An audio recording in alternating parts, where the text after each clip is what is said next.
அனைவருக்கும் மீண்டும் எனது வணக்கங்கள். இன்னொரு கட்டுரையும் சிவனை பற்றியே கூறலாம் என்று எண்ணி, காரைக்கால் அம்மையாரோட அற்புத திருவந்தாதியில்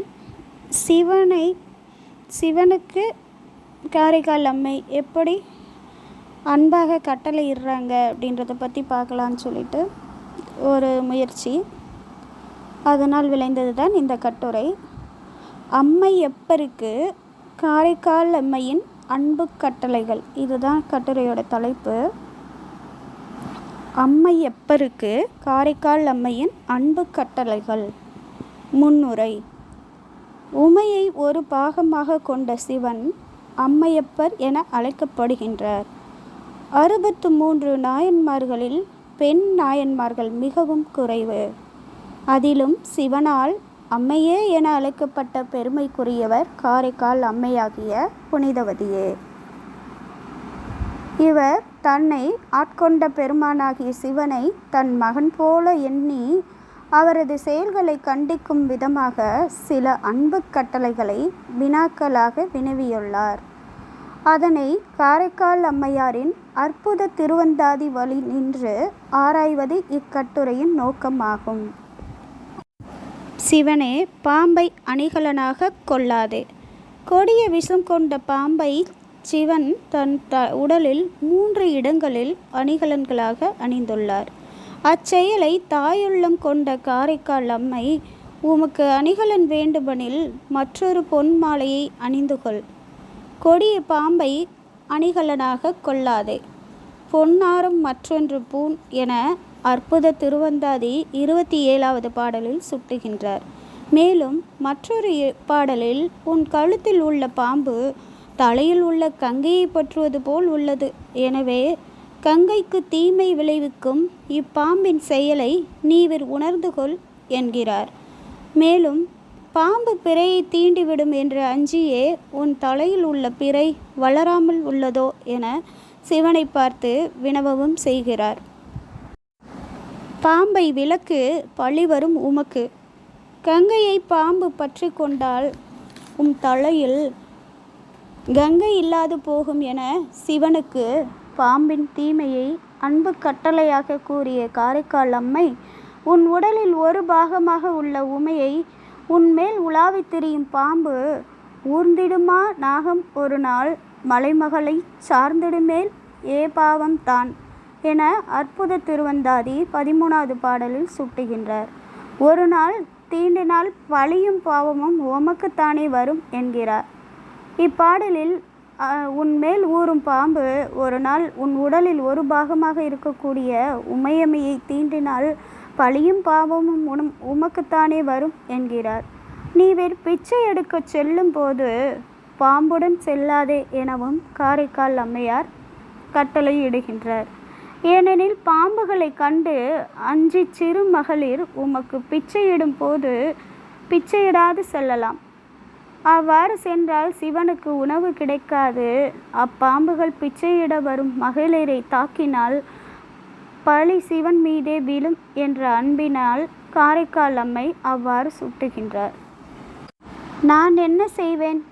பாம்பு சிவனை சார்ந்த மற்றவர்களை தாக்கினால் சிவனுக்கு பழி வருமே என்று அஞ்சிய காரைக்கால் அம்மை இறுதியில் தாயில்லம் கொண்டவளாக சிவனையே அம்முப்பாம்புகளும் தாக்க நேர்ந்தால் வேறு யாருமின்றி சிவனையே அடைக்கலமாக கொண்ட நான் எங்கு செல்வேன் என்பதை பூணாக ஒன்று புனைந்தொன்று பொங்கதனின் நானாக மேன்மிளிர நன்கமைத்து கோணகம் பொன்முடிமேல் சூடுவது மெல்லாம் பொறியிலில் ஏற்கு என முடிவதாக விவர் என புலம்பி அன்பாக வினவுகின்றார். பாம்பை பல இடங்களில் பழித்த காரைக்கால் அம்மை, ஓரிடத்தில் உன் உடலில் உள்ள பாம்பின் நிறம் கருமையாக இருப்பது ஏன்? உன் கண்டத்தில் உள்ள கரிய விஷத்தை உட்கொள்ள எண்ணி நாவால் அப்பாம்பும் தடவி பார்த்ததோ எனவும் வினவுகின்றார். பிச்சை ஏற்று உண்ணாதே. தேவலோகத்தில் உள்ள புகழ்பெற்ற தேவர்களும் பிச்சை தொழில் இழிதொழில் என உன்னை தடுக்கவில்லை. ஏன் உமக்கே அத்தொழில் இழிதொழில் என தெரியாதோ? சிற்றறிவு உடையவனாகிய யான் எவ்வாறு பிச்சை எடுத்து உண்ணாதே என உன்னை தடுப்பேன்? கூறு என காரைக்கால் அம்மை ஒரு அன்னையாக சிவனாகிய அப்பருக்கு பிச்சை தொழில் இழிவை ஏற்படுத்தும் என எண்ணி அற்புத திருவந்தாதியில் கட்டளையிடுகின்றார். மற்றொரு இடத்தில் மற்றுமொரு பாடலில் நான்முகனின் புலால் நாரும் தலையில் நீ பிச்சை ஏற்று உண்பதை பழிக்கின்றார். சிவபெருமானே, எம் இறைவா, எங்கும் பழிதிரியும் எத்திரமும் பொங்கி விரல் ஈமவனத்தாடுவதும் என அற்புத திருவந்தாதி 25 எதற்காக எனக்கு பதிலுரைப்பாயாக? ஏனெனில் நீ பிச்சை எடுப்பதை பலர் பழி தூற்றுகின்றனர், அதை காதில் வாங்காது செயல்படுகின்றாயே என தாயுள்ளம் கண்டு சிவனிடம் வினவுகின்றார். பிச்சை பாத்திரம் நிரம்பியது எப்படி? சிவன் பிச்சை எடுப்பதை பல பாடல்களில் அன்னை உள்ளம் கொண்டு அன்பாக கண்டித்து வினா எழுப்பிய காரைக்கால் அம்மை சிவனின் பிச்சை பாத்திரம் எவ்வாறு நிரம்பியது என அற்புத திருவந்தாதி 74வது பாடலில் ஓத நெடுங்கடல்கள் எத்தனையும் உய்த்திட்ட ஏதும் நிறைந்ததில்லை என்பாரால் பேதையர்கள் என்னால் திடும் பழியால் என்னோ நிறைந்தவா கண்ணார் கபாலக்களம் என அன்பாக வினவுகின்றார். சுடுகாட்டில் ஆடுவது ஏனோ? உன் பெருமையை பலர் கூறுவதையும் உன்னை பலர் தூற்றுவதையும் கண்டுகொள்ளாமல் சிவனே சுடுகாட்டில் ஆடுவது ஏனோ என காரைக்கால் அம்மை அற்புத திருவந்தாதியில் வினவுகின்றார். ஒரு பாடலில் உமையை தன் இடப்பாகமாக கொண்டவனே, நீ இரவினில் பேய்களோடு தாண்டவமாட சுடுகாட்டுக்கு செல்லும் போது உமையை ஒரு பாகமாக வைத்து அழைத்து செல்லாதே என்பதனை காரைக்கால் அம்மை குழலார் சிறுபுறத்து கோல்வலையை பாகத் தொழிலாக வைத்தேக வேண்டா களலார்ப்ப பேரிரவல் சமய ஈமப் பெருங்காட்டில் பேயோடும் ஆரல்வாய் நீயாடும் அங்கு என அற்புத திருவந்தாதி 51வது பாடல் வழியாக கூறி உமை உன் உடலில் இருப்பது ஏனோ? உமை மீது நீ வைத்திருக்கும் பெரு விருப்பமா? அவாவா, உன் இடப்பாகத்தில் அவரை வைத்திருக்க ஏன் உமை இருக்க வேறு இடமில்லையா இப்பூமியில்? அல்ல, உமை உம்மை பிரிந்து தனித்திருக்க அஞ்சுபவரோ? காரணம் நீ கூறு எனவும் அற்புத திருவந்தாதி 94வது பாடலில் சிவனை பார்த்து காரைக்கால் அம்மை வினவுகின்றாள். மற்றொரு பாடலில் உமையை உன் உடலில் வைத்த இடப்பாக தலையில் பிறையையும் வைத்துள்ளாயே, உமையை அப்பிறை சிறிது மறைக்கிறதே, உமையை நான் முழுவதாக காண்பது எவ்வாறு எனவும் சிவனிடம் வினவுகின்றார். மேலும் நீ ஆடும் தாண்டவம் உமை காண்பதற்காகவா பேய்கள் காண்பதற்காகவா என எனக்கு தெளிவுபடுத்தி கூறு என கட்டளையாக சிவனிடம் அற்புத திருவந்தாதி 99வது பாடலில் காரைக்கால் அம்மையார் வினவுகின்றார். கங்கை உமை இருவரில் எவர்? சிவனிடம் அன்பான கட்டளை வினாக்கள் பலவற்றை தொடுக்கும் காரைக்கால் அம்மை ஒரு பாடலில் அவளோர் குலமங்கை பாகத்தகலால் இவளோர் சலமகளும் மீதே தவள நீரு என்பனி வீரென்றும் பிரிந்தறியீர் ஈங்கே அன்பணியார் சொல்லுமினின் கார். உமை கங்கை என்ற இரு பெண்களுள் யார் மீது உமக்கு அன்பு அதிகம் கூறுவீராக என அற்புத திருவந்தாதி 95வது பாடலில் சிவனிடம் காரைக்கால் அம்மை வினவுகின்றார். நீலகண்ட ஒளியை எவ்வாறு நான் கூற? தேவர்களுக்காக சிவன் பார்க்கடலை கடைந்து அமிர்தம் எடுக்கும் பொழுது தோன்றிய நஞ்சை விழுங்கியதால் அதனை கழுத்தில் இருந்து கீழே இறங்காதவாறு உமை கழுத்தை பிடித்ததால் அந்நஞ்சு கழுத்தில் தங்கியதால் அக்கழுத்தை கருநிறம் கொண்ட திருநீலகண்டம் என அழைக்கலாயிற்று.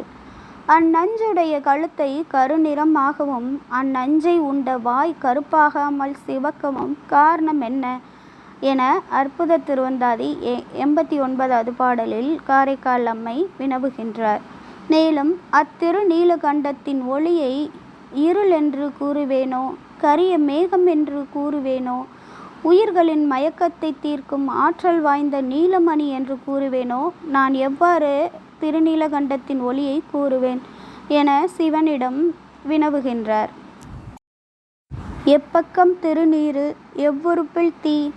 காரைக்கால் அம்மைக்கு இடப்பாகத்தில் உமையை கொண்ட சிவன் திருநீறு அணிவது எப்பாகத்தில் என ஐயம் எழுந்ததை பெண்புணரும் அவ்வுருவோ மாலுருவோ ஆனேற்றாய் நீர எவ்வுருவோ நின்னுறவ மேல் என அற்புத திருவந்தாதி 59வது பாடலில் அன்பாக வினவுகின்றார். மேலும் சிவன் முப்புறங்களை எரிக்க பயன்படுத்திய தீயை தன் உடலின் எப்பாகத்தில் ஒளித்து வைத்திருந்தார் எனவும் ஐயம் தோன்ற உலகம் ஏழிலும் மறைத்து வைத்திருந்தீரோ உம் திருக்கையில் மறைத்து வைத்திருந்தீரோ கூறு என வினவுகின்றார். திருமால் காணாதவாறு உன் உடலின் இடப்பாகத்தில் உள்ள நான்முகனும் திருமாலும் அடிமுடி தேடி வந்த போது நீ வேறு எங்கு ஒளிந்து கொண்டாய் என்பதனையும் அற்புத திருவந்தாதி 54வது பாடலில் பாகத்தான் காணாமே பண்டு என்ற பாடலில் வினவுகின்றாள் காரைக்கால் அம்மை. மேலும் சிவனது காலடியில் தேவர்கள் அன்பர்கள் அடியவர்கள் என பலரும் விழுந்து பணிவதால் தான் உன் திருவடியில் தழும்புகள் நிறைந்த அழகற்ற தோற்றம் உடையதாக உள்ளதோ எனவும் மற்றொரு பாடலில் காரைக்கால் அம்மை வினவுகின்றாள்.